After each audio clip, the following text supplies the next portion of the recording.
এখন মানুষ খুব রেগে আছে। এই বছর কি সেরকম মন মানুষের থাকবে যদি না সে সঠিক বিচারটা পুজোর মধ্যে ঠিকভাবে হয়ে যায়? মানুষ কি সেই আনন্দ করে পুজো দেখতে পারবে? মানুষ বাংলা ছবি থেকে মুখ ফিরিয়ে নিয়েছে। আজকে যদি ওয়েস্ট বেঙ্গলে সোকল কোনো ইন্ডাস্ট্রি হয়ে থাকে, আমি বলবো সেটা দুর্গাপুজো। বলবো এটা ফিল্ম ইন্ডাস্ট্রি থেকেও পুজো এখন তার মানে মোর দ্যান অ্যান ইন্ডাস্ট্রি, মানে এবং ওয়েস্ট বেঙ্গলের জিডিপি 0.2 না 0.3% এর উপর নির্ভর করে। গত বছর নিয়ে 50তম পুজো হয়ে গেছে। নমস্কার, নিবেদিতা অনলাইনে আপনাদের সবাইকে স্বাগত। আজকে এই সাক্ষাৎকারটি একটি বিশেষ সাক্ষাৎকার। তার কারণ আজকে সাক্ষাৎকারটি পুজো ভিত্তিক। যেহেতু আমার চ্যানেলটা এন্টারটেনমেন্ট চ্যানেল এবং বেশিরভাগ সময় আপনারা চলচ্চিত্রের মানুষজনকে দেখেন, সেহেতু এই বিষয়টি একটু অন্যরকম। কি বিষয়? বিষয় হলো, আপনারা হয়তো থাম্বনেল দেখেই বুঝতে পারছেন, তবুও বলে রাখছি যে আমরা কিছুদিন ধরেই কলকাতা শহরে বেশ বড় বড় পোস্টার, হোর্ডিং এগুলো দেখছি, যেখানে মা দুর্গার মুখ সায়নী ঘোষের মুখের আদলে রয়েছে। কৌতূহল তো ন্যাচারালি হয়, তো সেই কৌতূহল নিবৃত্ত করার জন্যেই আমি এসছি এমন একজনের কাছে যে একমাত্র সেটা বলতে পারবেন। কে সে? সে হচ্ছে সুশান্ত পাল। এখন সুশান্ত শিবানী পাল ও স্ত্রীর নামটা যোগ করেছে, সেটাতে পরে আসছি। তার আগে একটা কথা বলি, আমরা জানি তারাশঙ্কর বন্দ্যোপাধ্যায়ের লেখা প্রতিমা গল্পটি, যেখানে মহারানীর মুখের আদলে মৃৎশিল্পী তৈরি করেছিলেন মুখ, অত্যন্ত একটা মানে প্রেমে পড়ে গিয়েছিলেন এবং তৈরি করেছিলেন মুখ। এরই আমরা ছবি দেখি সুমিত্রা মুখার্জি এবং সৌমিত্র চট্টোপাধ্যায়ের করেছিলেন। তারপরে আমরা দেখি ঋতুপর্ণ ঘোষ অন্তর্মহল করেছিলেন একই গল্পের ভিত্তিতে। তো আমার খুব জানতে ইচ্ছে করলো, একই কোনো খুশি করার কারণে এরকম প্রতিমার মুখ সায়নী ঘোষের মুখ হবে, এইটা একটু আমার ভীষণ কৌতূহল হয়েছিল বলে আমি সুশান্তর কাছে এসেছি। এবার আমরা সুশান্তর সঙ্গে কথা বলবো। নমস্কার, নিবেদিতা দিকে অনেক শুভেচ্ছা এরকম একটা ব্লগ শুরু করবার জন্য। এবং আমিও অনেকগুলো ব্লগ দেখেছি, যেহেতু চলচ্চিত্রে কিছুটা ঝোঁক আমারও ছিল একটা সময়, সেটা তুমিও জানো। এবং সেখান থেকে আবার পুজোর মাঠ, সেখানে আবার বিভিন্ন নায়িকা আমার পুজোর ব্যানারে দেখা গিয়েছে এর আগে। পাউলি দাম, কোনো সময় ঋতুপর্ণা, কোনো সময় জয়া এহসান, কোনো সময় নুসরাত জাহান। বাট কোনো সময় এরকম কন্ট্রোভার্সি হয়নি যেটা এখন হচ্ছে। সায়নীর মুখটা দিয়ে যখন কলকাতা শহরে এই কয়েকদিন আগে থেকেই যে হোর্ডিংগুলো, ব্যানারগুলো কেন্দুয়া শান্তি সংঘের প্রমোশনের জন্য আমি ব্যবহার করা হয়েছে, এবং এটা হওয়ার পিছনে মনে হয় আরেকটা মিসকনসেপশন জড়িয়ে আছে, যেটা তুমি বললে যে প্রতিমার মুখ আমি হয়তো সায়নীর মুখের আদলে করবো। একদমই নয়। সায়নী ঘোষ হচ্ছে কেন্দুয়া শান্তি সংঘের ব্র্যান্ড অ্যাম্বাসেডর এবছর। কিন্তু এই পোস্টার দেখে বোঝা যাচ্ছে পুজোর মুখ এবং দুর্গাপুজোর প্রচারের মাধ্যম হিসেবে সায়নী ঘোষকে এই ক্লাব সংযোজিত করেছে এবং আমাকে বলে, এবং আমি এই ব্যানারটা ডিজাইন আমিই করি। হ্যাঁ, এবং কিন্তু সেখানে দেখবে তাকে দুর্গা সাজানোও হয়নি, তাকে দুর্গার মতো দেখতেও করা হয়নি, কিন্তু তার মুখের মধ্যে কিন্তু একটা অন্যরকম যেন আরেকটা গ্লো বেরিয়ে আসছে তার ভেতর থেকে, আরও 2-3টে লেয়ার তার সঙ্গে অ্যাড করা হয়েছে।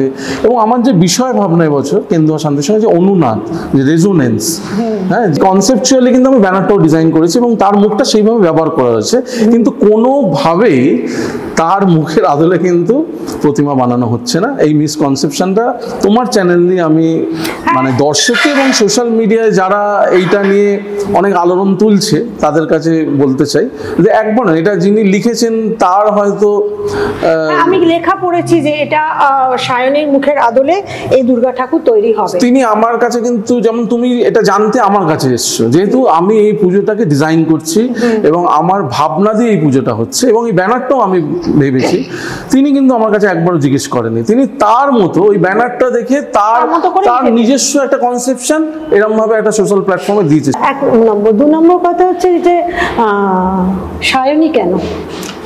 সায়নী কেন, এটা খুব বড় একটা প্রশ্ন। কারণ আমি যে অঞ্চলে এই কেন্দুয়া শান্তি সংঘ, পাটুলি অঞ্চলে এবং এই যাদবপুর কনস্টিটিউয়েন্সিতে, এবং কিছুদিন আগেই সায়নী এখান থেকে সাংসদ হয়েছে, হ্যাঁ, এক্সপেরিমেন্টের জন্য। আজকে ইউনেস্কোর যে তকমা আমরা পেয়েছি, হ্যাঁ, ইনটেনজিবল কালচারাল হেরিটেজ, এবং আজকে পুজোর মানটা যে জায়গায় চলে গেছে, সেই ধরনের একটা নতুন পুজো এই অঞ্চলে। সায়নী এই অঞ্চলে কি এমন কোন নারী ছিলেন না যিনি দুর্গা হতে পারেন? না না, দুর্গা হয়নি কিন্তু এখানে সায়নী। না, আমি বলছি ব্র্যান্ড অ্যাম্বাসেডর হতে পারেন। নিশ্চয়ই ছিলেন, অনেকেই ছিলেন, হ্যাঁ। বাট যেহেতু তিনি নতুন সাংসদ যাদবপুর অঞ্চলের এবং এই অঞ্চলেরই তিনি মুখ, হ্যাঁ, তাকে সামনে রেখেই এই ক্লাব ভেবেছেন। এটা আমার ভাবনা নয়, এটা ক্লাবেরই ভাবনা, যারা করতে চান এই ধরনের একটা উদ্যোগ। তা আমার কাছে প্রস্তাব দেয়, আমি বললাম ঠিক আছে, কোনো অসুবিধা নেই। কিন্তু আমি কিন্তু প্রথম আসে এটা আসে বাপ্পাদিত্য দাশগুপ্ত, যিনি এই 101-এরই নাকতলা উদয়ন সংঘ, যার সঙ্গে আমি প্রায় 7 বছর নাকতলা উদয়ন সঙ্গে পুজো করেছি।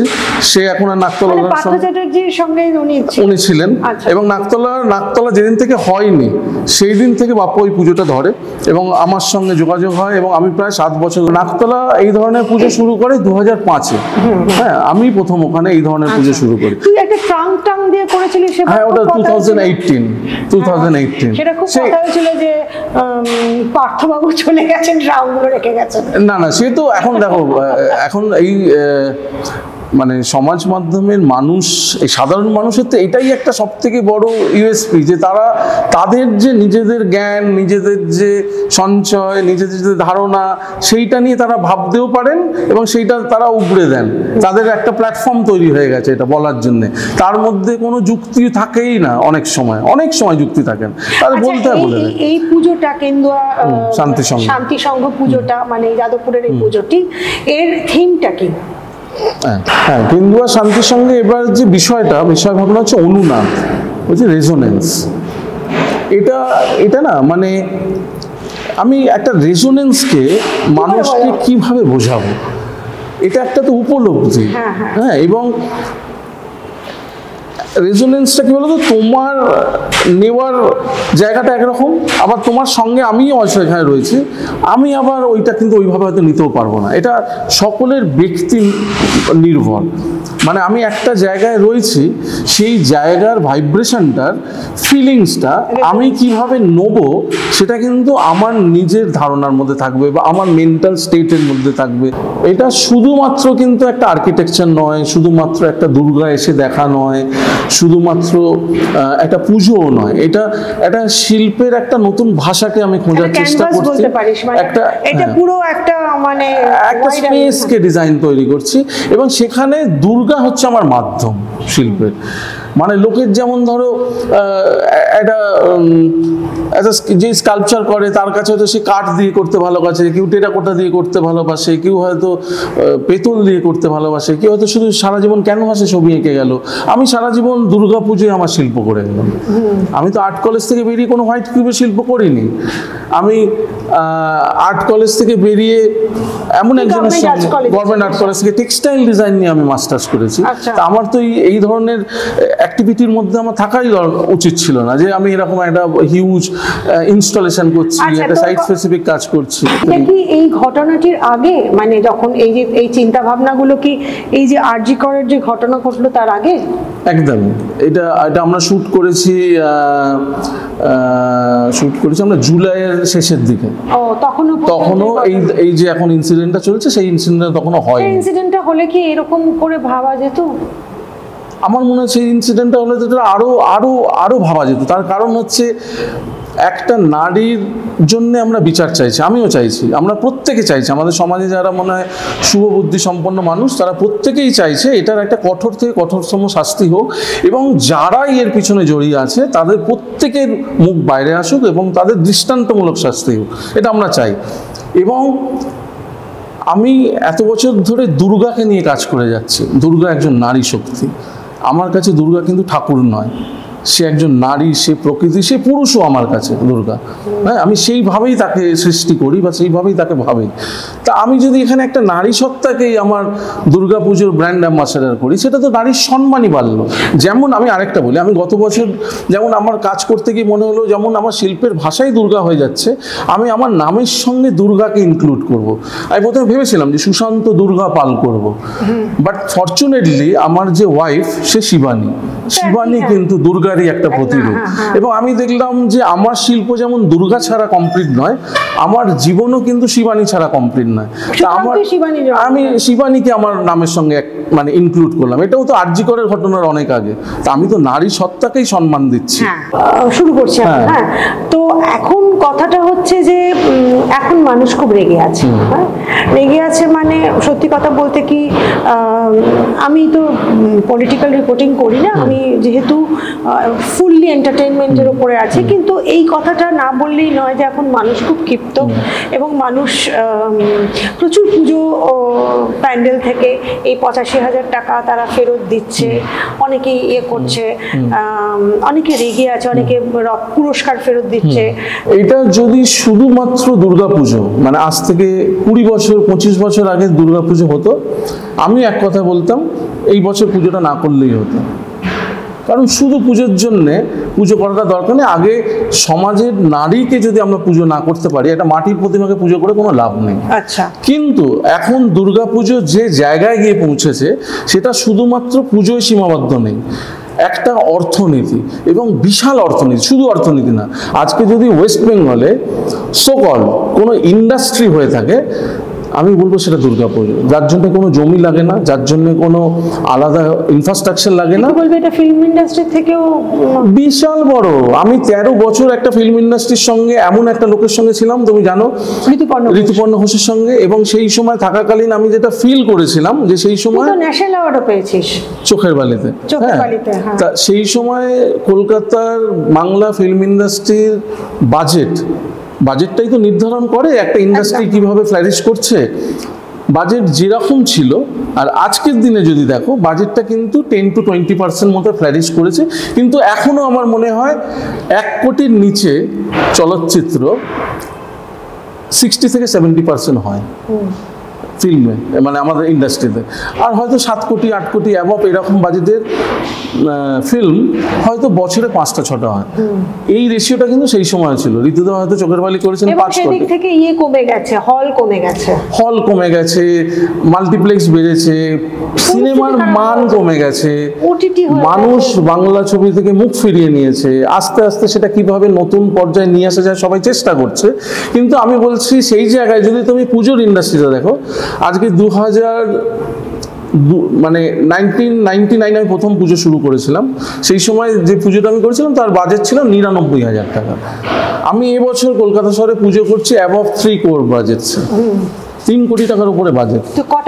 আমি বলছি 3টে পুজো করছি, না প্রত্যেকটা 3 কোটি নয়, ওটা যেহেতু স্পেস বসি না, এটা 3 কোটি না, এটা তোমার ধরো প্রায় 80-85 লক্ষ টাকা মতো বাজেট। তা আমি যদি দেখি ইন রেসপেক্ট অফ বাজেট, কোনটা 3 কোটির পুজো করছি? আমি টালা প্রত্যয় প্রায় 2.5 থেকে 3 কোটি টাকা বাজেটের পুজো। আর কোনটা করছিস? আরেকটা হচ্ছে হাতিবাগান সার্বজনীন। হ্যাঁ, তা তালাপত্রে 2.5 থেকে 3 কোটি টাকা বাজেট হয়ে যাওয়ার একটা কারণ হচ্ছে তার স্পেসটা প্রায় 30,000 স্কোয়ার ফুট। 30,000 স্কোয়ার ফুট নিয়ে আমি একটা কাজ করছি, যেখানে আমি এই কেন্দুয়াতে করছি 10,000 স্কোয়ার ফিট। হাতিবাগান তুই কি বলতে চাইছিস যে এখন এই টাকাটা মানে একটা ইন্ডাস্ট্রি হয়ে গেছে? এটা আমার যেমন তালাপত্রে প্রায় 200 থেকে 250 জন লোক কাজ করছে এখনই, এইখানে প্রায় 50 জন লোক কাজ করছে, হাতিবাগানে প্রায় 30 জন লোক কাজ করছে। তা তাদের তো কর্মসংস্থান, তাদের তো সারা বছরের রোজগার এইটাকে ঘিরে হচ্ছে। সারা বছরের রোজগার কি পুজো থেকে হয়ে যায়? তারা সারা বছর হয়তো কেউ চাষ করে, কেউ হয়তো যারা আমার আয়রন ফেব্রিকেশন করে তারা সারা বছর হয়তো বাড়িতে গ্রিল বানায়, কিন্তু তারা পুজোর 3 মাসের জন্য বসে থাকে। এই 3 মাস একসঙ্গে একটানা তারা কাজ পাচ্ছে এবং তাতে যথেষ্ট পরিমাণ একটা অর্থ তারা। পুজো এখন তার মানে মোর দ্যান অ্যান ইন্ডাস্ট্রি, মানে এবং ওয়েস্ট বেঙ্গলের জিডিপি 0.2 না 0.3% এর উপর নির্ভর করে। আচ্ছা, হ্যাঁ, 80 লক্ষ হাজার কোটি কোটি টাকার একটা ব্যবসা, এটা আমার কথা নয়, এটা ব্রিটিশ কাউন্সিল একটা সার্ভে করেছিল, সেখান থেকে এটা পাওয়া। তা আজকে দুর্গাপুজো, কলকাতা দুর্গাপুজো কিন্তু বোম্বের গণেশ পুজো নয়, শুধুমাত্র একটা রিচুয়ালিস্টিক বা একটা রিলিজিয়াস ফেস্টিভ্যাল। এটা যতটা রিচুয়ালিস্টিক রিলিজিয়াস ফেস্টিভ্যাল, ঠিক ততটাই একটা শিল্প বিপ্লব বলতে পারো। সারা কলকাতা জুড়ে একটা শিল্পের প্রদর্শনী কক্ষ তৈরি হয়ে যায়, মানুষ শিল্পটাকে এনজয় করে। সাধারণ মানুষ একটা পুজো দেখতে এসে তারা শিল্পটাকে দেখছে। আচ্ছা, এই বছর কি সেরকম মন মানুষের থাকবে, যদি না সে সঠিক বিচারটা পুজোর মধ্যে ঠিকভাবে হয়ে যায়, মানুষ কি সেই আনন্দ করে পুজো দেখতে পারবে? আচ্ছা, আজকে ডেফিনেটলি আমার স্থির বিশ্বাস, আমার স্থির বিশ্বাসী বিচারটা এর মধ্যেই হবে। এবং একটা ঘটনা ডেফিনেটলি ঘটেছে যেটা খুবই নক্কারজনক, যেটা কোনো সময় কাম্য নয়, এবং এটা খুব আশ্চর্যের। সারা ভারতবর্ষ জুড়ে, আমি সেদিনকে কোনো একটা জায়গায় কেউ বলছিল, প্রত্যেক 16 মিনিটে একজন কেউ ধর্ষিতা হচ্ছেন। এটা কিন্তু একটা সামাজিক ব্যাধি। মানে আমরা নিশ্চয়ই এমন একটা কোনো রং লাইনের মধ্যে পড়ে গেছি, যে ট্রেনটা করাপশন হোক বা এটার মধ্যে না মানবিকতা, এটা শুধুমাত্র কিন্তু শিক্ষা থেকেও আসে, একটা বেসিক রুট। শিক্ষার জায়গা থেকে তো এইগুলো ডেভেলপ করে, আমার মানসিকতাটা ডেভেলপ করে। তো শিক্ষার জায়গাটা থেকে কিন্তু আমার মনে হয় কোনো জায়গায় একটা গলদ হচ্ছে। কলকাতা শহরের বুকে এইরকম ঘটনা, মানে কর্মস্থলে সবচেয়ে বড় একটা রিমোট এরিয়ায়, না আবার তার উপরে হচ্ছে একটা হসপিটাল, যেটা সবচেয়ে সেফ জায়গা। না, এটা ডেফিনেটলি, মানে সেই জন্যই তো এত আলোড়ন, সেই জন্য তো আজকে আমরা সবাই রাস্তায় নামছি। তুই রাস্তায় নেমেছিস? ডেফিনেটলি। আমার যেদিনকে এখানে তোমার 14 তারিখ 8B-তে আমি গেছিলাম, আমার ফ্ল্যাটে আমার মিসেসও গেছিল সঙ্গে, সবাইকে নিয়ে আমি গেছিলাম। কেন আমার এটা কিন্তু আমার মনে হয় না যে কোনো ব্যক্তি বিশেষে কেউ এটাকে বিরোধিতা করছে, এটা সকলেই বলছে। কিন্তু আমাদের এখানে দুর্ভাগ্য, এখানে রাজনীতিটা এতটাই নোংরা, সবকিছু রাজনীতির চোখ দিয়ে দেখা হয়। হ্যাঁ, একটা শিশু জন্মাবার পরেই তাকে একটা ধর্মীয় মোড়কে মুড়ে ফেলা হয়, একটা রাজনৈতিক আবহের মধ্যে নিয়ে দেওয়া হয়। দেখ, এইগুলো বলতে গেলে লাগে, কারণ দেখ তোরাও তো এই যে একজন সাংসদকে নিয়ে করছিস, হ্যাঁ, যেহেতু তিনি খুব পপুলার, এই অঞ্চলের সবচেয়ে পপুলার বোধহয় উনি। হ্যাঁ, এখানে কি এরকম কোনো পপুলার আর নায়িকা আছে যাদবপুরে থাকেন? অনেকেই আছে, অনেকে, আমি অতটা জানি না। আমার তো মনে হয় মিমিও এই আশেপাশেই কোনো জায়গায় থাকেন। হ্যাঁ, তারপরে পাউলি তো লেক গার্ডেন্সের কাছে থাকে, ওদেরকে দিয়ে করা মানে করেছিলাম আমি। এটা সম্পূর্ণ ডিসিশন নাই ক্লাব, কারণ ক্লাব কাকে দিয়ে প্রমোট করাবে, এটা কাকে দিয়ে সেটা আমি করতে পারি না। কিন্তু আমার যেটা দায় থাকে, যে ডিজাইনটাই হবে সেটা যেন আমার কনসেপচুয়ালি যেন সিগনেচার থাকে। আচ্ছা, এবার তোর কথা জিজ্ঞেস করি, যে তুই কোন কোন ক্লাব করেছিস, মানে পুজো করেছিস, আর ঋতুপর্ণ ঘোষের কোন কোন ছবি করেছিস? আমি জানি, কিন্তু একটু দর্শকদের বল।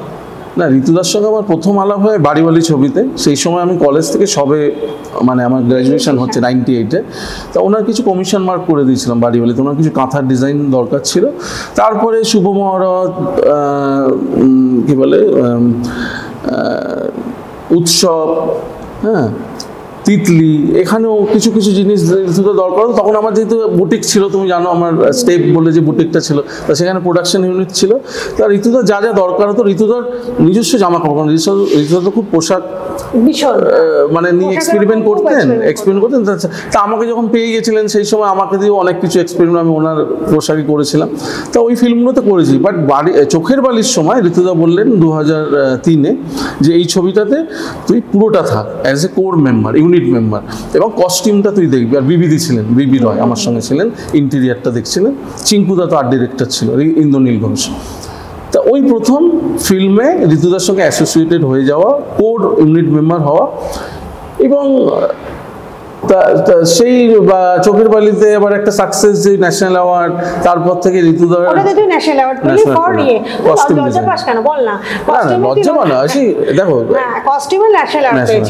Costume designing. তারপরে ঋতুদার তো সত্যান্বেষী পর্যন্ত সব কটা ছবিতে ওনার সঙ্গে আমার সুযোগ হয়েছিল ওরকম একটা মানুষের সঙ্গে থাকার। এবং আজকের আমি যা ভাবি, যেভাবে চিন্তা করি, যেভাবে কাজকে উপস্থাপনা করার কথা ভাবি, তার পিছনে অনেকটা অংশ কিন্তু ঋতুপর্ণ ঘোষের অবদান। সে তো বটে। মানে আমি আর্ট কলেজ থেকে বেরিয়েই শিক্ষার পরে আমি যদি শুধু ওনার সঙ্গে আলাপ না হতো, আমার পুজো আজকের হয়তো এইভাবে ভাবতেই পারতাম না। হ্যাঁ, এবং ঋতুদার দুর্গাপুজো দেখা কিন্তু আমার পুজো দেখা। মানে অষ্টমী নালে নবমীর দিন ঋতুদাকে নিয়ে বেরোতে হতো। আমার 2টো পুজো বা 3টে পুজো ওই বছর যেখানেই পুজো করি না কেন, ওনাকে নিয়ে আমার পুজোগুলো দেখাতাম, তাও ওনার বাড়িতে ইন্দ্রাণী পার্কে ড্রপ করে দিতাম। এবং বিজয়ার পরে যখন যেতাম ওই পুজোগুলো নিয়ে কাটাছেঁড়া হতো, কেন তুই এটা করলি, আমার এটা ভালো লেগেছে, ওটা খারাপ লাগেনি। কারণ ঋতুদা তো মুখের ওপর বলে দেবো একটা, হ্যাঁ, তা সেটা বলতেন এবং সেটা আমিও খুব এনজয় করতাম। এবং এমনও হয়েছে আমি বলছি যে আমি যে ধরনের পুজো এখন করি সেখানে ওই রকম ইন্ডিভিজুয়াল ছোট ছোট ক্রাফট ওয়ার্ক না থাকেও না। আমি ওভারঅল, কারণ এই যে উপলব্ধির কথাটা আমি বলছি যে অনুনাদ, রেজোনেন্স, মানুষকে কি করাবো আমি, একটা রেজোনেন্স তো মানে একটা অবজেক্ট দিয়ে দেখাতে পারবো না।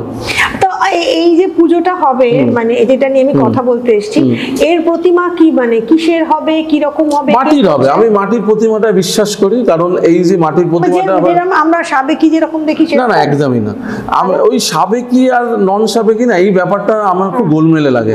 আমি একটা দুর্গা বানাচ্ছি, তুমি সাবেকি যেটা বলছো না, যেটা হচ্ছে মানুষ চিরাচরিত ভাবে যে রূপটা মানুষ দেখে এসেছে, যেমন ধর একচালা ঠাকুর বা ডাকের সাজের ঠাকুর, বা ধর একটা যেরকম আমাদের ধর এমনি নর্মাল যেরকম ধর মেডাক স্কোয়ারে যে ঠাকুরটা হয়, হ্যাঁ, সেরকম। তো সেইগুলোকে আমরা সনাতনী ঠাকুর বলি। না, না, তুমি যে শাড়িটা পরে আছো, আমি ছোটবেলায় বলতাম আর্টের ঠাকুর আর নর্মাল ঠাকুর। না, আর্টের ঠাকুর আর বাংলা ঠাকুর দুটো আলাদা আছে, যেটার মুখটার বিশেষত্ব। বাংলা ঠাকুর হচ্ছে ওই তোমার ত্রিনয়ন এবং বেলপাতার মতো ওইরকম চোখ, ওইটা হচ্ছে বাংলা ঠাকুর, যেটা বাগবাজারের। আর আর্টের ঠাকুর বলছে আরেকটা হচ্ছে নর্মাল, যেরকম একটা মানবীর মতো, মানবীর এরকম আইব্রোটা করা থাকে, একটা মানবীর মতো, সেটা হচ্ছে যেটা সুব্রত মুখার্জি একডালিয়া যেটা হয়, বা রমেশ পালের একটা নিজস্ব ঘরানা ছিল, হ্যাঁ, অলোক সেনের একটা ঘরানা ছিল। কিন্তু আমি যেটা বলছি যে তুমি যে শাড়িটা পরে আছো এটা একটা ব্লকের প্রিন্টের, হ্যাঁ। তুমি যদি একটা বেনারসি শাড়ি পরে আসতে, সেটা একটা বেনারসি শাড়ি। তুমি যদি একটা জামদানি পরে আসতে, একটা জামদানি শাড়ি। তুমি পরছো কিন্তু শাড়িটা, দ্যাট ইজ দ্য ট্র্যাডিশন। আমি বহন করে আসছি, আমি বানাচ্ছি দুর্গা, আমি ওটাকে পুরোপুরি, এটা একদম না, না, আমার প্রতিমা আমার মণ্ডপেই তৈরি হয়। কারণ ওইটা আমার মণ্ডপে প্রতিমাটা কিন্তু আলাদা নয়। শিল্পী আমি, কিন্তু মাটির কাজটা করে দিচ্ছেন অধীর পাল, যিনি, আমি তো মাটির কাজটা করতে পারি না। আমি করি, তাই তো? আচ্ছা, তো এটা তো একটা, তো সেটাই বলছিলাম যে এই যে ট্র্যাডিশনটা কিন্তু আমিও বহন করছি, কিন্তু আমি ওই দুর্গাটা বানাচ্ছি না যে দুর্গাটা কেউ হয়তো একটা সময়, এটার হাইট প্রায় 15-16 ফুট হাইট হবে। আচ্ছা, মানে বড়, এখানে বড়। এবার তুই যে টালা প্রত্যয় বা ধর হাতিবাগানের যে পুজো দুটো করছিস, সেই দুটো অল্প অল্প করে বল কিরকম। টালা প্রত্যয় যে বিষয়টা করছি যে বিহীন, দ্য ভয়েড। এবার তুমি বলো যে ভয়েড তুই কিভাবে দুর্গা করবি, তো সেটা আমি করছি যে মানুষকে দেখো আমি আগের বছর আমার 50তম দুর্গাপুজো করেছি টালা প্রত্যয়, এবং সেটা আমি উদযাপন করেছি। আমার সঙ্গে যারা ছিল সেই টিমই আমার সঙ্গে কিন্তু এবারে কাজ করছে। যেমন এখানে শুভদীপ গুহ আছে, বাবান আমার মিউজিক করছে, সুমন আলো করছে, অদিতদা ঠাকুর বানাচ্ছে। আচ্ছা, এই যে বাবান ইনি তো ইয়ে করেছেন না, ওই আরো অনেকগুলো সিনেমারও যেগুলো করেছেন, একটু বল কি কি করেছেন উনি। বাবানের বল্লভপুরের রূপকথা, একেন বাবু যে সিরিজটা হয়েছিল তার ব্যাকগ্রাউন্ড স্কোর করেছে। হিন্দুর সঙ্গে দুরকম মিউজিক হচ্ছে, একটা হচ্ছে কনসেপচুয়ালি যেটা আমার মণ্ডপের মধ্যে বাজবে, যেটা আবহ, এবং আমার মনে হয় যে অনুনাদ বা রেজোনেন্স যেটা বলছি, সেখানে দুটো জিনিস খুব ইম্পর্টেন্ট, একটা হচ্ছে শব্দ, একটা হচ্ছে আলো, যেটা আমার পুজোরও খুব একটা গুরুত্বপূর্ণ বিষয়। এই দুটো ছাড়া আমার পুজোটাকে আমিও ভাবতে পারি না। তা বাবানের উপর খুব বড় একটা দায়িত্ব আছে, রেজোনেন্সকে মানুষের কাছে পৌঁছে নিয়ে যাওয়া। আর বিহীনটাও সেই রকম, যে আমি বিহীনটা যেটা বলছিলাম যে আমি এই যে গত বছর টালা প্রত্যয় উদযাপন করলাম, আমার 25 বছরের দুর্গাপুজো শিল্পের জার্নিটা, যে আমি তো আমার শিল্পের ভাষায় দুর্গাকে করে ফেলেছি।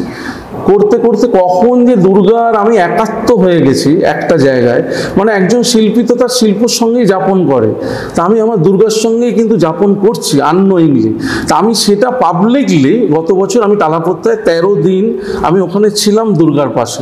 মানে আমি ওখানে আমার বিছানা ছিল, আমার ওখানে ডাইনিং এরিয়া ছিল, আমার ওখানে ওয়াশরুম ছিল, আমার ওখানে লিভিং রুম ছিল, এবং মানুষের সামনেই, ওটা কিন্তু কোনো রকম একটা প্রি কনসিভ একটা স্ক্রিপ্টেড নয়, অ্যাজ ইফ আমি আমার বাড়িতেই ছিলাম, সঙ্গে দুর্গাও আছে। হ্যাঁ, এবং ওই দুর্গার সঙ্গেই যে আমি যাপন করছি এবং সেই যে আমার শিল্পের ভাষা সেইটা করছি না। যে জিনিসটা প্রচণ্ডভাবে আমাকে ভিজুয়ালি ডিস্ট্রাক্ট করতো, যেটা হচ্ছে যে একটা প্রত্যেকটা জায়গার না এক একটা নিজস্ব ক্যারেক্টার আছে। সাউথ কলকাতার একটা ক্যারেক্টার, সল্টলেকের একটা ক্যারেক্টার, উত্তর কলকাতার একটা বনেদি ক্যারেক্টার, তার যে আর্কিটেকচার, এই কলোনিয়াল আর্কিটেকচার, তার যে ওই খিলান দেওয়া বাড়ি, তার যে ওই জাফরি দেওয়া জানলা, সেইগুলো না আস্তে আস্তে কেমন ভেঙে গিয়ে দেশলাইকারির বাক্স হয়ে যাচ্ছে। এবং আমি জোড়াসাঁকো থেকে, আমরা যখন রবীন্দ্রনাথের ডকুমেন্টারিটা ঋতুদা করলেন, জোড়াসাঁকো থেকে যখন বেরোচ্ছিলাম ঠাকুরবাড়ি থেকে, সামনেই একটা পুরনো দিনের বাড়ি ছিল যেটা প্রায় ভগ্নপ্রায় অবস্থায় ছিল। ভেরি আনফর্চুনেটলি সেই বাড়িটা রিনোভেট না করে ওই বাড়িটা ভেঙে গিয়ে ওখানে মনে হয় স্মার্ট বাজার না বিগ বাজার হয়ে গেছে।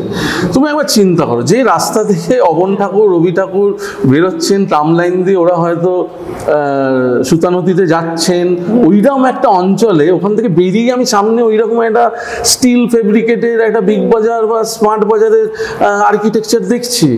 এইটা তো আমাদের, এটা আমাদের মনে হয় মানে কি বলবো, এটা আমাদের দুর্ভাগ্য। যেটা উপলব্ধি করছি যে আজকে তুমি চিন্তা করো, ধরো আমরা যখন সভ্য ছিলাম না, যে আমরা ওই স্পিসিস, ওই সময় আমরা কিন্তু প্রায় সকলে একই রকম ছিলাম। কিন্তু এখন এই গ্লোবালাইজেশনের পরে, বিশ্বায়নের পরে কি হয়েছে, এখন না আমার মনে হচ্ছে আমরা সবাই এক হয়ে যাচ্ছি। আমি এইখানে বসে মোমো খাচ্ছি, টাইগার হিলের ওপরে গিয়েও মোমো চাইছি, ওখানেও কেএফসিটা একই রকম দেখতে, এখানেও কেএফসি। আবার আমি যখন ইউরোপে যাব সেখানেও ওই কেএফসি। মানে সবার খাদ্যাভ্যাসটাও এক হয়ে যাচ্ছে, সবার ভাবনা চিন্তা এক হয়ে যাচ্ছে। আমরা মনে হচ্ছে আবার না রকমের ব্যাপারটা থাকছে না, ওই জন্য কিন্তু নতুন সৃষ্টিও আস্তে আস্তে কমছে। আচ্ছা, আমার মনে হয় একটা মানুষকে এখন আরো হয়েছে কি, যে মোবাইলটা চলে আসার পরে এমন একটা ইভেন্ট হয়তো আজকের সারা বিশ্বে হচ্ছে, খুব ইম্পর্টেন্ট একটা ইভেন্ট।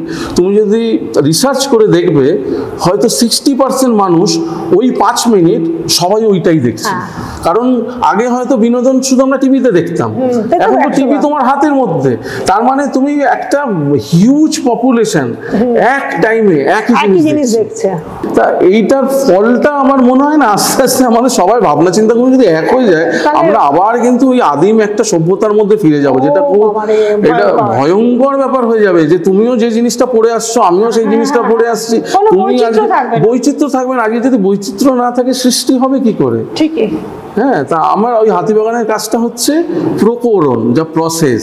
আচ্ছা, হ্যাঁ, যে এবং আমি ওই যে গলিটাতে কাজ করছি, ওই গলিটায় আমি যেভাবে দেখেছি সেই রকম আমি সেইভাবে ওই গলিটাকে করছি। এবার একটা কথা বলি, তুই তো এত বছর ধরে 13 বছর 12 বছর পুজো করছিস, 25 26 বছর পুজো, 26 বছর পুজো করছিস, তো কোন কোন পুজোগুলো করেছিস একটু নামগুলো শুধু উল্লেখ করে। আমি দেখো, আমার তো 50টা পুজো বললাম গত বছর নিয়ে, 50তম পুজো হয়ে গেছে। নাকতলাটা চিরকাল, নাকতলা উদয়ন সংঘ আমি প্রায় 7 বছর কাজ করেছি। বাদামতলা আসার সংঘ, উল্টোডাঙ্গায় পল্লীশ্রীতে একটা গলির মধ্যে কাজ করেছি।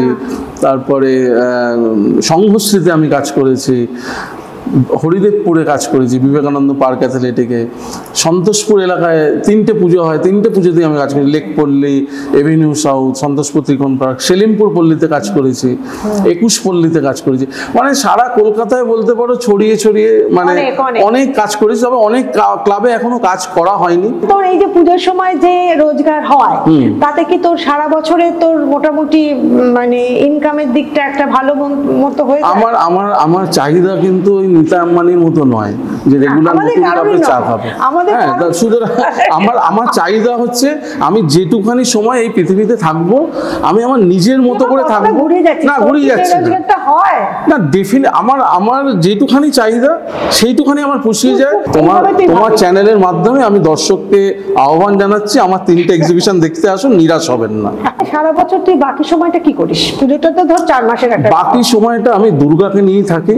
যেমন আমি মিউজিক্যাল কনসার্ট ডিজাইন করি। আচ্ছা, যেমন ধরো সৌম্যজিৎ সোমরেন্দর যে ইভেন্টগুলো হয় ওয়ার্ল্ড মিউজিক ডে, আচ্ছা, আচ্ছা, ওদের কয়েকটা ইভেন্ট আমি করেছি। আচ্ছা। হ্যাঁ, তারপর গত বছর ওদেরই একটা কালচারাল ইভেন্ট ছিল G20 বেনারসে, একটা কালচারাল মিট হ্যাঁ, ছিল। জানি তো, হ্যাঁ। হ্যাঁ, বেনারসের ওই একটা মিউজিক্যাল কনসার্ট ছিল ইভিনিং এর, সেইটা পুরোটা আমি ডিজাইন করলাম। আচ্ছা। হ্যাঁ, এইরকম। তারপরে খুব খুব ইন্টারেস্টিং একটা কাজ আমি গত বছর মানে করেছি। তুই বেসিক্যালি আর্ট ডিজাইনিং করিস সব জায়গায়। একদম, তাই তো?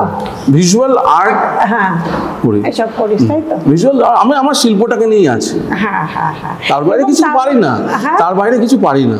যে আমি যেটা ভেবে এসেছিলাম যে এটা বোধহয় সায়নী ঘোষের একটা মুখ নিয়ে প্রতিমা তৈরি হচ্ছে, এটা সম্পূর্ণ ভেবে আমি একটু ভুরুটা কুচকেই এসেছিলাম, কিন্তু এখানে এসে সেটা নয় জানলাম। এখন কলকাতার পুজো সেই জায়গাটা নেই। একটা সময় ধরো 70-এর দশকের শেষের দিকে, 80-র দশকের সময় কলকাতা শহরে অনেক পুজো হয়েছে, যে ধরো সেই সময় ভিলেন যারা চলচ্চিত্রে অভিনয় করতেন তার মুখের আদলে অসুর, হ্যাঁ, এবং নায়িকার আদলে প্রতিমার মুখ হয়েছে সেই সময়। বাট এখন কিন্তু পুজোটা ওইখান থেকে মানে ছিটকে গিয়ে একটা নতুন ভাষা তৈরি করার চেষ্টা করছে, একটা ফিল্মের মতো একটা ভাষা তৈরি। আর এখন কলকাতার পুজো যারা ভিড়ে দেখতে চায় না তাদের জন্য খুব একটা বড় সুযোগ হয়েছে। তা যেটা বলছিলাম যে মাস আর্টের একটা প্রিভিউ শো, এবং কলকাতায় 22টা পুজো।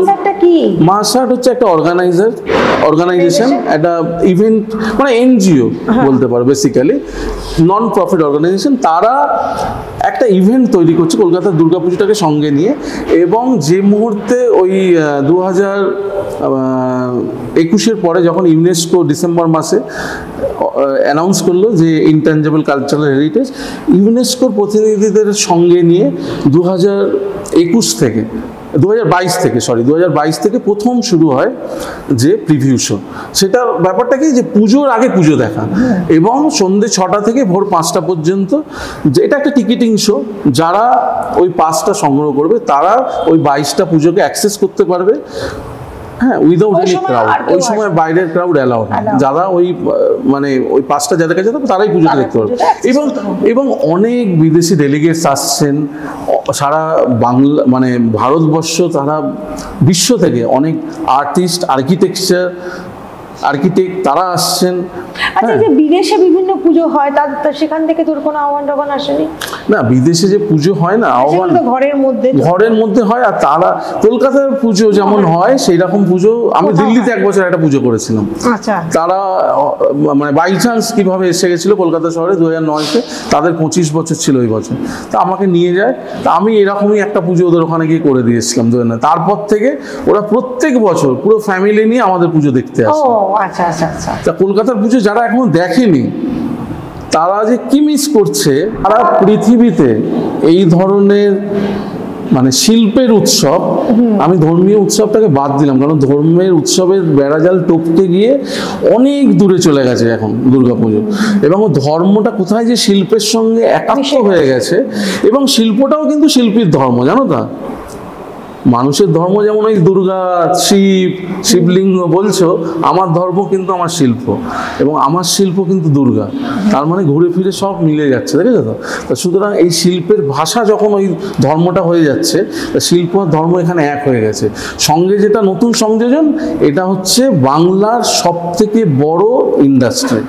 এবার এই ইন্ডাস্ট্রিটাকে বিরোধ যারা করছে, তারা আমার মনে হয় কোনো মতে ওই যারা আরজি করে নির্যাতিতার পাশে নেই, আমার মনে হয় তারা এদের পাশেও নেই। এই যারা এখানে মানে জীবিকা অর্জন করে বেঁচে আছে, তারা এই সমাজের একটা বিশাল অংশ আমি দেখছি। গুটি পায় মানুষ 85,000 টাকা করে ফিরিয়ে দিচ্ছে, কেন দিচ্ছে আমি তো বুঝতে পারছি না, কেন দিচ্ছে? আজকের এখান থেকে এই 85,000 টাকা থেকে তো এখানে আমার যদি সেই ক্লাবের যদি মানে খুব ছোট ক্লাব, আমি বললাম, আমি যাদের 80 লক্ষ টাকা 1 কোটি টাকা বাজে, তাদের কাছে 85,000 টাকা হয়তো কোনো ব্যাপারই নয়। তাদের হয়তো ওই ভিআইপি কার্ড ছাপতেই হয়তো এত টাকা খরচ হয়ে যায়, আমি তাদের কথা বলছি না। কিন্তু অনেক আমার পাড়ার যে পুজোটা হয়, তারা 6 দিন ধরে পুরো পাড়ার লোক একসঙ্গে খায়, তারাও 85,000 টাকা পাচ্ছে। তো এই 85,000 টাকা তো পাড়ার মধ্যে তো সকলের মধ্যে যাচ্ছে। ওখানে যে 5টা লোক এসে প্যান্ডেলের মেরাপটা বাঁধছে, বেসিক্যালি বলা হচ্ছে যে এটা নিয়ে মোৎসব হয়, সে হয়। মোৎসব হয় না, যারা ভাবছে যারা বলছে না, যারা বলছে, যারা আমার কথা হচ্ছে, যারা এগুলো লিখছে না, তাদেরকে তুমি খোঁজ নিয়ে দেখো, তারা কেউ কলকাতায় দুর্গাপুজোর সময় থাকেই না, নয় দার্জিলিং চলে যায়, নয় দীঘায় চলে যায়, নয় মন্দারমণি চলে যায়, নয় বকখালি চলে যায়। তারা কলকাতার পুজোটা এনজয়ই করতে পারেনি আজ পর্যন্ত, আর নাহলে বাড়িতে বসে হয়তো তার বিনোদনের মধ্যে থাকে। যারা পুজোর সঙ্গে সংযোজিত, যারা পুজোটাকে নিয়ে ভাবে, যারা পুজোটার মধ্যে নিয়োজিত, যারা মানে একাত্ম হয়ে গেছে, তারা তো ভাবতেই পারবে না এই জিনিসটা। কারণ এই এতগুলো মানুষ এখানে কাজ করছে, তাদের জীবিকা নির্বাহ করছে, মানে তাদের পয়সা করে এই টাকাটা তো ক্লাব বরঞ্চ উল্টে তাদের পকেট থেকে টাকা দিয়ে পুজো করে। 50,000 টাকায় তো পুজো হয় না। না, আপনার পথে চাঁদাও তোলা হয়, চাঁদার পরিমাণ এখন খুবই কমে গেছে। চাঁদার পরিমাণ এখন কর্পোরেট স্পন্সরশিপে পুজোটা হয়। এখন এই যে 1.5 কোটি 2 কোটি টাকার পুজো কর্পোরেট স্পন্সরশিপে কি করে সম্ভব? কারণ আগেকার দিনে যেমন পাড়ার লোকরা টাকা দিয়ে পুজো হতো, না সেটা আছে, সেটা উঠে যায়নি, সেটা গলিতে যেসব পুজোগুলো হয় সেইখানে হয়। বাট এই ধরনের বড় পুজোতে কোনো সময় হয় না, এটা কর্পোরেট স্পন্সরশিপে। মানে বেসিক্যালি এটা এই দুর্গাপুজো ব্যাপারটা হচ্ছে যে, তার মানে যেটা আমি সুশান্ত থেকে যেটা বুঝলাম, যে এটা দুর্গাপুজো অ্যান্ড কো, মানে এমনিতে পশ্চিমবঙ্গ শিল্প নিয়ে নানা রকম কথা হয়, কিন্তু এই শিল্পটাকে হয়তো বাঁচিয়ে রাখতে চায় সুশান্তর মতো শিল্পীরা। তো বেঁচে থাকুক এই শিল্প। থ্যাংক ইউ, নমস্কার, অনেক ধন্যবাদ। নিবেদিতাদি যে ব্লগটা শুরু করেছেন, নিবেদিতা অনলাইন, এটার বয়স কিন্তু বেশি হয়নি, মানে 1 বছরও পার হয়নি, কিন্তু যদি পপুলারিটির দিক দিয়ে দেখা যায়, এটা কিন্তু সমাজের বিভিন্ন জায়গায় ছড়িয়ে গেছে। এবং যেহেতু খুব বিনোদনের একটা জায়গা থেকে উঠে আসছে নিবেদিতাদির ব্লগ, সুতরাং বিনোদনের তো একটা আলাদা দর্শক থাকেই। তা আজকে ভুল করে হয়তো এই দুর্গাপুজোয় চলে এসছে নিবেদিতাদি আমাদের ইন্টারভিউ নিতে। তা আমি বলবো নিবেদিতাদির এই নিবেদিতা অনলাইন দেখুন সবাই, হ্যাঁ, এবং জানতে পারবেন, অনেক কিছু জানতে পারবেন ভেতরের মানে খবর। মানে যেমন আজকেই অনেকটা একটা ধারণা অনেকের ভেঙে গেল যে দুর্গা পুজোয় কিন্তু সায়নীর মুখে দুর্গা হচ্ছে না, সায়নী একজন ব্র্যান্ড অ্যাম্বাসেডার।